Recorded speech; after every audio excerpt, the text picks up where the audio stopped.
Pendant les 5 premières années d'Alibaba, on ne gagnait pas d'argent. On n'avait pas de business model. Alors, j'ai dit à l'équipe, ne pensez pas aux revenus que vous pourriez gagner aujourd'hui. Si nous voulons être une entreprise pérenne sur le long terme, la seule chose qui doit nous préoccuper, ce sont nos clients.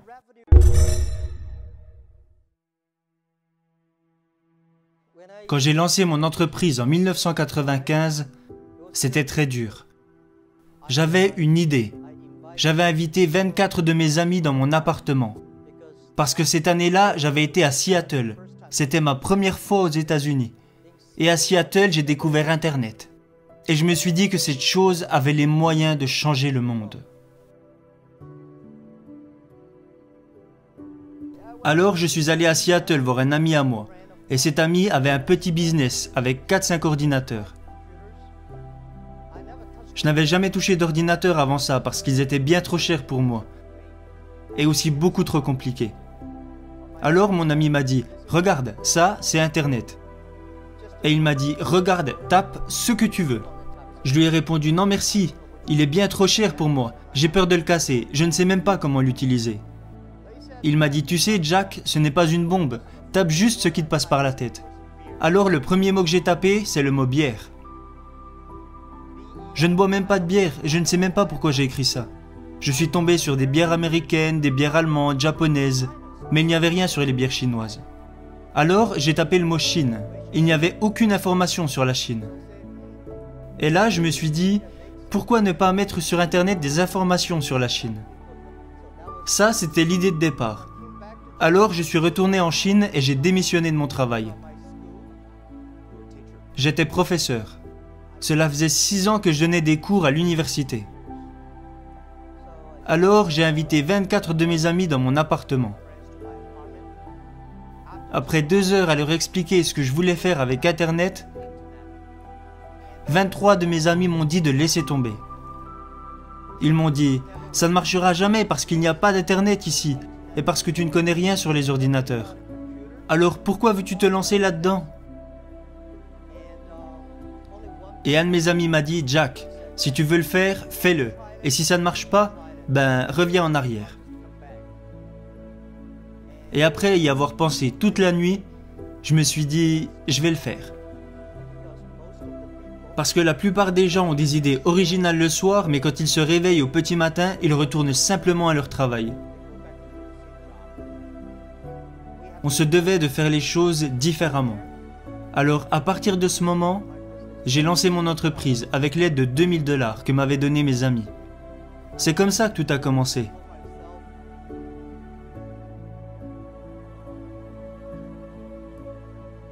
Alibaba a vu le jour en 1999. Et depuis que j'avais commencé mon aventure d'entrepreneur en 1995, j'avais échoué sur tous les projets que j'avais lancés. Alors, en 1999, j'ai eu une idée. Et je me suis dit, la Chine s'apprête à rejoindre l'économie mondiale.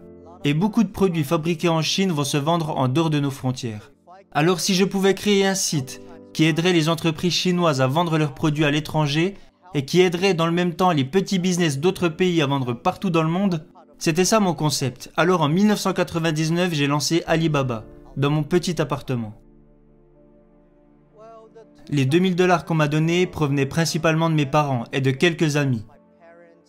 En cumulant tout, ça faisait environ 2000 $. Mais vous savez, quand j'ai lancé une levée de fonds, même celle que nous avons faite sur la bourse de New York où nous avons levé près de 20 milliards de dollars, j'ai dit aux investisseurs, notre ordre de priorité est numéro 1, nos clients, numéro 2, nos employés et numéro 3, nos actionnaires. Et les gens me disaient que ça allait à l'encontre de la philosophie des investisseurs américains. Un des investisseurs m'a même dit, Jack, vous savez, si j'avais su que nous étions 3e dans l'ordre de vos priorités, je n'aurais pas acheté d'actions. Je lui ai répondu, eh bien monsieur, s'il vous plaît, vendez-les.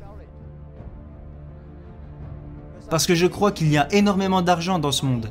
Il y a même trop d'argent dans ce monde. Et nous voulions seulement l'argent de personnes qui croyaient en notre vision et en notre mission. Parce que pour moi, si le client est heureux, les employés sont heureux et l'actionnaire sera lui aussi heureux. Mais si l'actionnaire est heureux d'abord, cela ne veut pas dire que le client et que l'employé seront heureux.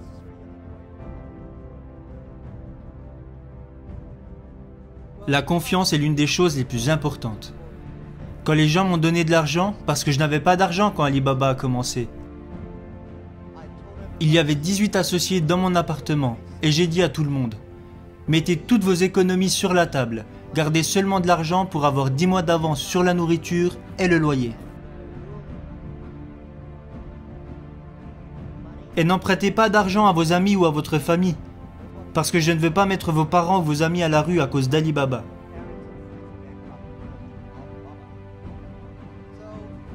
Alors à 18, nous avons rassemblé 50 000 $ et nous avons lancé Alibaba dans mon appartement. Aucun d'entre nous n'avait beaucoup d'argent à cette époque.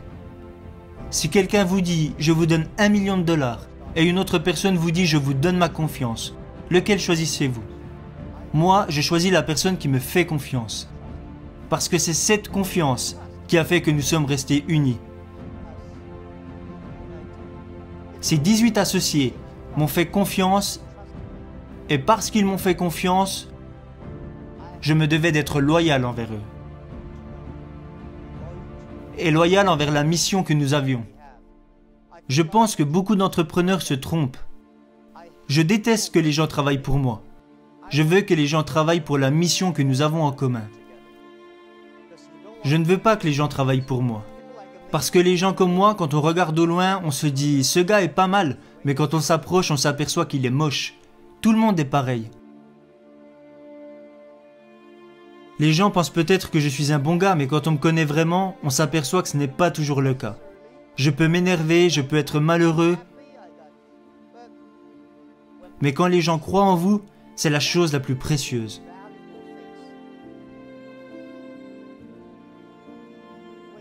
Quand vous démarrez un business, vous réalisez que la plupart des gens autour de vous s'inquiètent bien plus que vous. Quand j'ai lancé Alibaba, mes parents étaient inquiets, ma femme était inquiète, mes amis étaient inquiets. Tout le monde s'inquiétait. Et ils s'inquiétaient sur beaucoup de choses. Moi, la seule chose qui m'inquiétait, c'était de décevoir les personnes qui croyaient en moi. Quand nous avons commencé Alibaba, il y avait beaucoup de choses qui inquiétaient les gens. On me disait, vous n'avez même pas de système de paiement. Les gens ne font pas leur achat en ligne, ils achètent en face à face. Le gouvernement ne supporte pas Internet. Personne ne supporte le e-commerce. Comment tu comptes t'y prendre? Alors je pense que si vous êtes entrepreneur et que tout existe déjà, c'est qu'on n'a pas besoin de vous. C'est quand les choses n'existent pas qu'il y a un besoin d'entrepreneur. Bien sûr qu'il y a beaucoup de problèmes au début, mais votre but est de les résoudre. Alors nous avons consacré les 15 dernières années à gagner la confiance de nos clients, pour qu'ils se sentent en sécurité, qu'ils soient heureux et que les petites entreprises soient heureuses.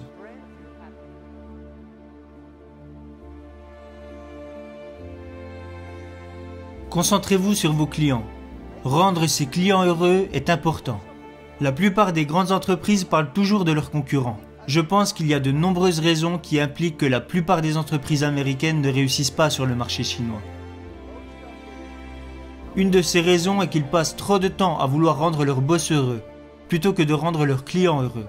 Ils passent trop de temps à vouloir être les meilleurs, sans avoir de stratégie à long terme. Alors qu'en tant qu'entrepreneur, votre priorité absolue doit être vos clients. Pendant les 5 premières années d'Alibaba, on ne gagnait pas d'argent. On n'avait pas de business model. Alors, j'ai dit à l'équipe, ne pensez pas aux revenus que vous pourriez gagner aujourd'hui. Si nous voulons être une entreprise pérenne sur le long terme, la seule chose qui doit nous préoccuper, ce sont nos clients. Les revenus qui nous importaient le plus les premières années étaient les mails de remerciements que nous envoyaient nos clients. C'est ce qui comptait le plus. Parce que nos clients nous envoyaient des mails pour nous remercier et nous dire qu'on était géniaux.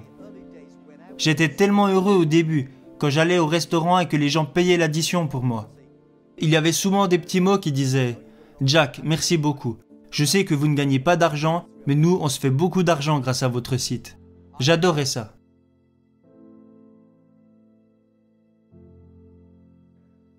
Quand nous étions jeunes, personne ne nous a donné notre chance. Maintenant, nous sommes énormes. Notre devoir est de donner la chance aux jeunes.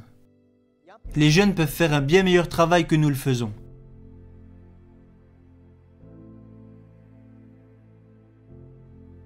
Et je pense que le monde peut être beau et prospère sans vous. Quand vous mourrez, les gens vous pleurent pendant 3 jours. Puis après ces 3 jours, ils vous oublient. J'ai été professeur pendant quelques années. Et ça a été une chance pour moi. Parce que je n'avais aucune connaissance sur la technologie. Je n'avais aucune connaissance sur les logiciels. À vrai dire, je ne sais même pas comment fonctionnent ces trucs. Je ne connaissais rien à la comptabilité, ni au marketing. J'avais très peu de connaissances au final. Mais les choses que j'ai apprises de mon métier de professeur, c'est qu'un professeur veut toujours que ses élèves aient plus de succès et deviennent meilleurs que lui. Ça m'a servi quand j'étais à la tête d'Alibaba.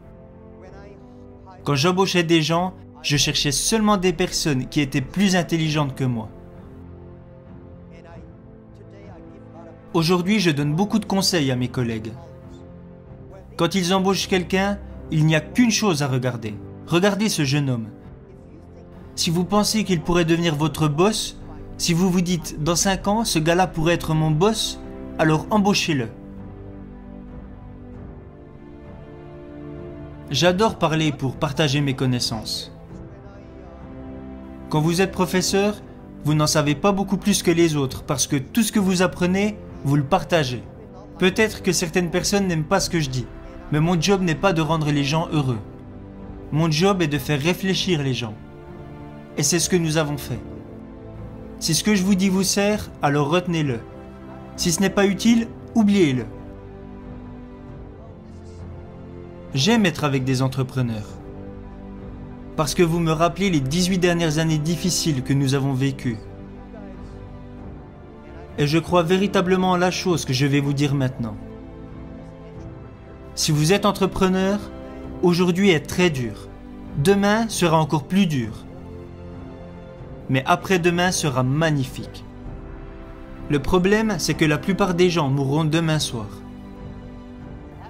Vous devez travailler dur, vous devez apprendre et vous devez compter sur votre équipe.